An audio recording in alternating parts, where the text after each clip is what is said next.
Qui est Grégoire Axelrod? Qu'a-t-il fait pour marquer l'histoire du foot français et même européen? Bienvenue sur la chaîne Le Sport en Bref, et dans cette vidéo, on va parler de Grégoire Axelrod, le Rocancourt du football, un escroc qui avait pour quête de devenir footballeur professionnel. Grégoire Axelrod, il est né le 17 septembre 1982 à Saint-Germain-en-Laye en France. Il va grandir dans une famille aisée, son père a notamment fait Harvard et a ensuite créé son entreprise. L'avenir de Grégoire, il est tout tracé, faire également Harvard comme son père et ensuite reprendre l'entreprise familiale. Le problème, selon Grégoire, c'est que sa famille elle est aisée, oui, mais elle n'est pas heureuse et lui, il veut une vie passionnante.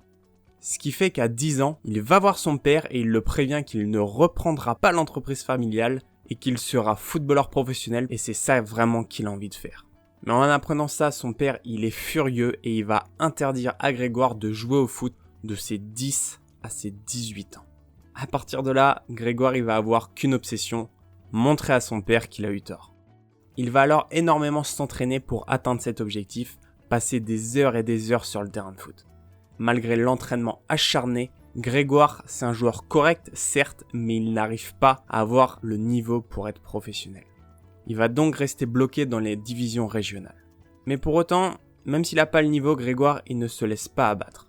Il va utiliser un atout qui est redoutable pour réaliser son rêve, sa malice. Il commence par créer un blog dans lequel il publie des copies d'articles du journal L'Équipe, mais à son nom.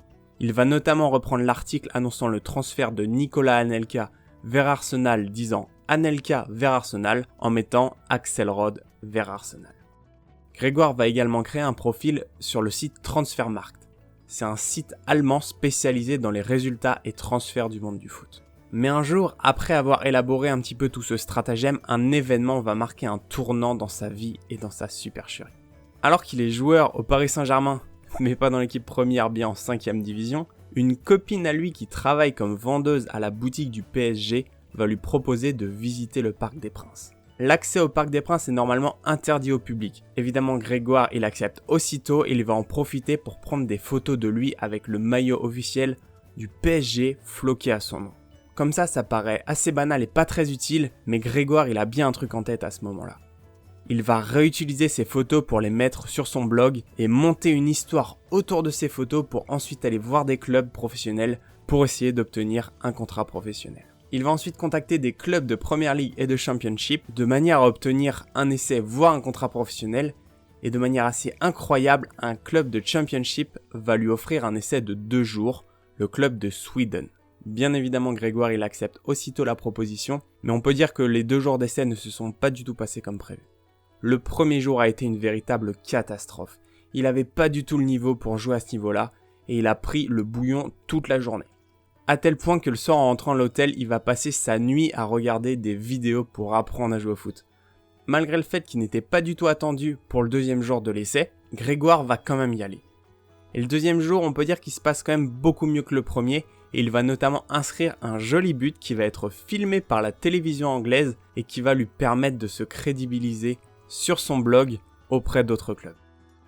Grégoire il continue de contacter des clubs pour essayer d'avoir des essais et un jour, un peu plus tard après cette expérience au club de Swindon, il va décrocher un nouvel essai de 3 jours dans le club bulgare du CSKA Sofia, un club qui joue la Ligue des Champions. Les 3 jours d'essai se passent super bien à tel point que l'entraîneur du club fait savoir à l'agent de Grégoire qu'ils vont le signer le lendemain. On parle ici d'un contrat professionnel de 3 ans avec 15 000 € de salaire par mois. Autant vous dire que Grégoire, il est aux anges et il touche enfin son rêve du bout des doigts. Mais si je vous raconte cette histoire, vous pensez bien que ça s'est pas du tout passé comme prévu. Dans la nuit donc précédant la signature de ce contrat professionnel, un fan du CSKA Sofia est allé sur le forum du PSG pour demander des avis sur Grégoire.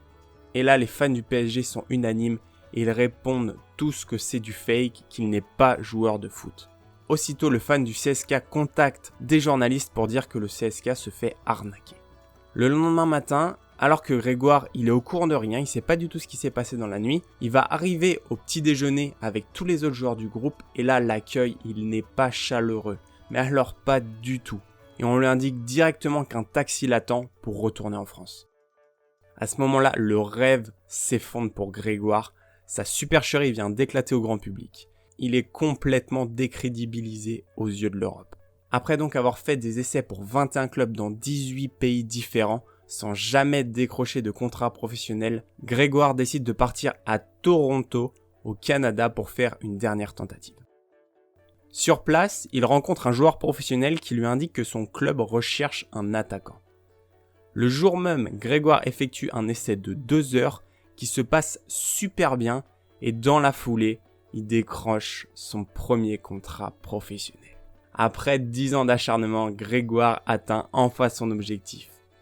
Dans ce club donc, à Toronto, après avoir passé plusieurs mois sur le banc, il va même se payer le luxe de décrocher une place de titulaire.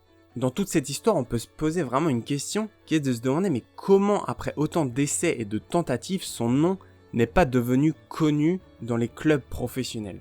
Et ça, Grégoire, il l'explique assez facilement puisque pour lui, tout est une question de CV et de communication. Il dit, si tu fais un beau site avec quelques vidéos et 2 ou 3 articles, cela suffit largement pour obtenir un essai. Aujourd'hui, Grégoire, il ne joue plus au foot, mais il est devenu agent de joueur en Angleterre et il est également consultant dans le sponsoring sportif. Quand on lui pose la question, Grégoire il dit qu'il ne regrette absolument rien de ce qu'il a fait, car il n'a jamais volé de l'argent à personne. Au pire, faire perdre un peu de temps à certains clubs. Il a juste raconté des mensonges comme le font les agents avec leurs joueurs. Au début de l'année, Grégoire il a sorti un livre, Pro à tout prix, donc si vous souhaitez en apprendre encore plus sur cette histoire incroyable, n'hésitez pas à le lire. N'hésitez pas non plus à me dire en commentaire ce que vous en avez pensé de cette histoire et ce que ça vous inspire. Merci de m'avoir suivi, vous étiez sur la chaîne Le Sport en Bref et on se retrouve très vite pour une nouvelle vidéo.